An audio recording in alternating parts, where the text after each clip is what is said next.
Welcome to another crochet tutorial with Cosy UK. Today I'm going to be showing you how to crochet the offset mesh. This is one of my favourite lacy crochet fabrics and it's incredibly easy to do, and of course it's quick. Before we get started, don't forget to hit that subscribe button and of course the notification bell so that you get made aware as soon as a new crochet video or pattern tutorial comes out.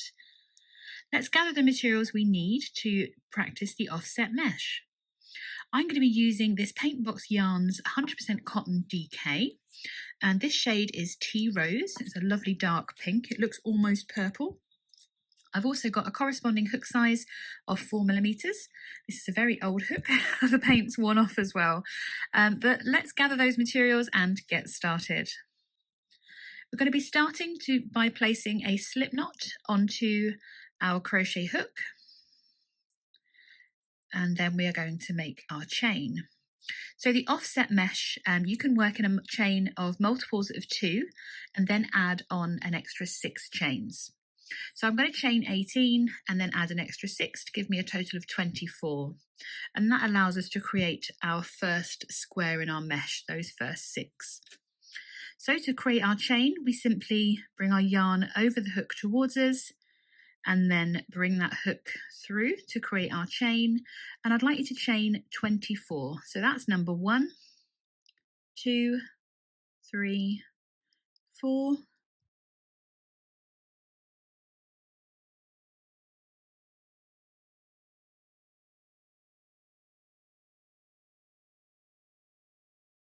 that is my number 24. So to start this, we're going to first create the first block of our mesh. So we're going to work in the 6th chain from the hook.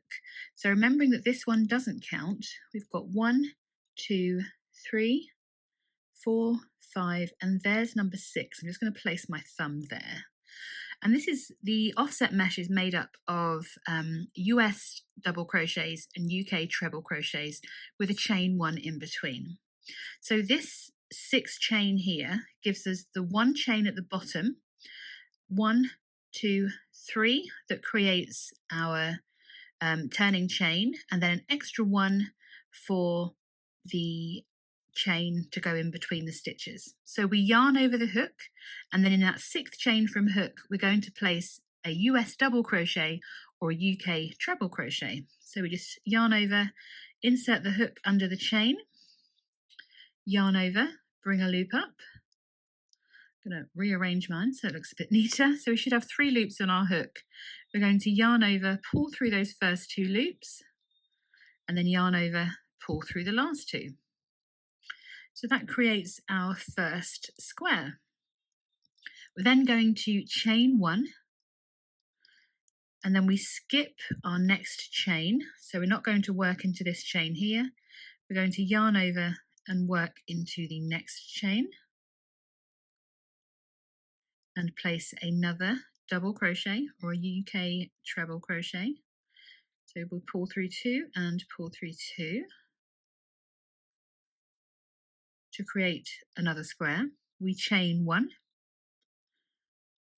and then we skip the next chain, working into the next chain along, placing another double crochet. Put that back where it should be. And then chain 1 after we've done that double crochet. We're going to skip that next chain here and work into the next one. So we yarn over, insert our hook, pull through 2, pull through 2, and chain 1. Skip the next chain and work into the next one.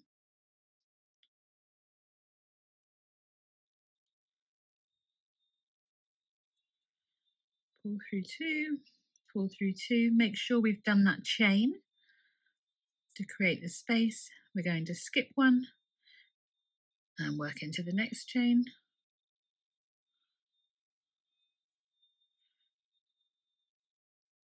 Oops.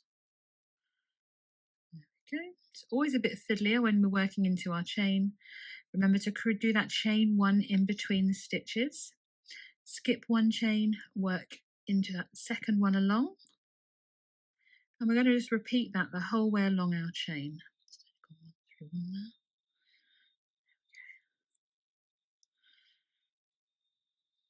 Just making sure that we remember that chain 1 in between the stitches. Then we skip the next chain and work into the next.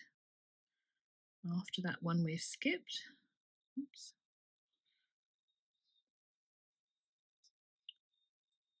Place another. Make sure we do the chain 1.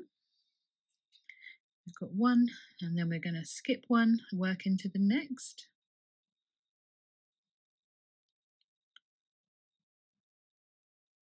Oops, I missed there. There we go. That's what we want.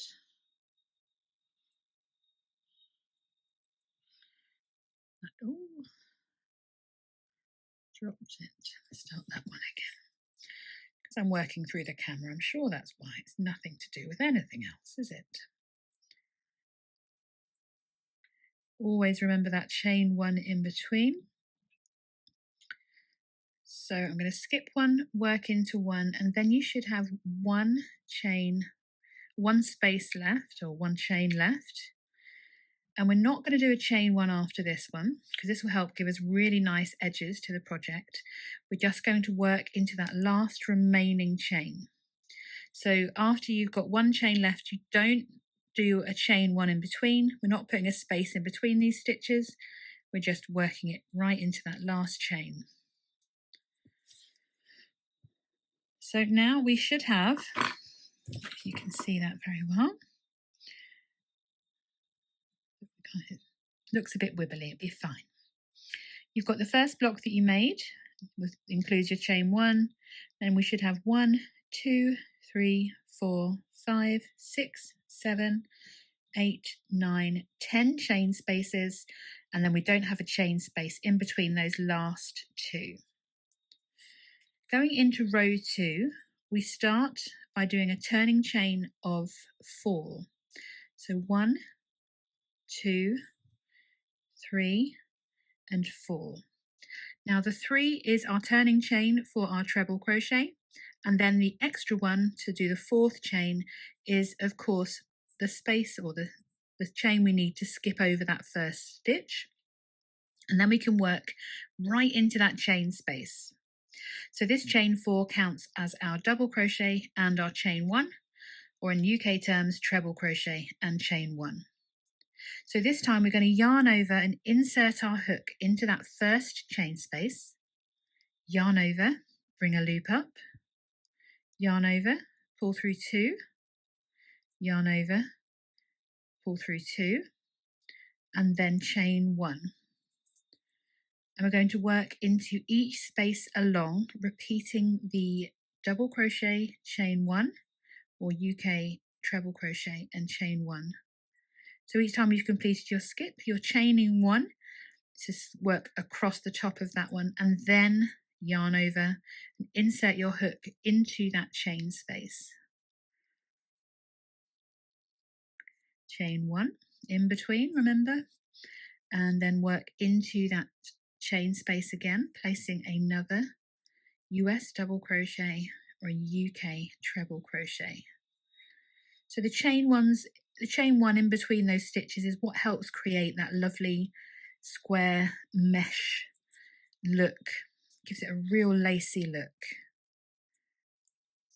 The standard mesh is slightly different. It's exactly the same in the fact that you have chain 1s and double crochets, just that you would work on top of the stitches and then the chain 1s are all lined up. So it's offset because we're working into the chain spaces and not into the stitches. If you're using a DK weight cotton, you'll see that it's quite a drapey fabric, or in other words, it's a bit flimsy and quite difficult to work in when it's this small, but it does get easier the bigger it gets. So I've reached my last chain space, and in this one, I'm going to work into the last chain space, and so we can mirror the end of the last row. Instead of doing that chain 1, we're going to work into the top of that chain, the third chain from the end. Well, in this case, it's going to be the fourth. So 1, 2, 3. Let's move that along. And we're going to work into that fourth chain. Try and get your hook through 2 parts of the chain. Move it around if you need to. Just gives it a neater finish. Nope, still missed. Oh, there we go. There it is. Oh no, I still can't get it. I'll get it off camera. Hang on. Did it. There we go. So make sure you're grabbing 2 loops of your turning chain. There we go. And that just matches up the ends of your rows. So at this, on the first row, we had these 2 together at the end. We've got 2 together at this end as well. So that's the end of row 2. And you should still have 10 chain spaces. 1, 2, 3, 4. Oops. 1, 2, 3, 4, 5, 6, 7, 8, 9, and 10. So going into row 3, again you chain 4. So 1, 2, 3, and 4. And that allows us to skip over that first stitch and work straight into that chain space there. And we're just going to repeat the pattern of placing 1 double crochet and a chain 1 into each chain space along. And then at the end, we just work into the last chain space, no chain 1, and work into the top of the turning chain. Well, the third chain, not the fourth, because that works as our spacer.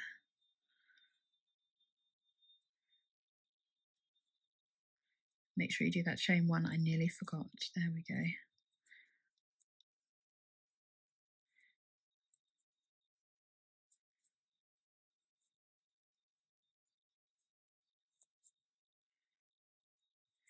This helps because it keeps your chain spaces even on each row, and it gives you a nice neat edge as well, because you're working into the top of that chain, the third chain from third of your turning chain.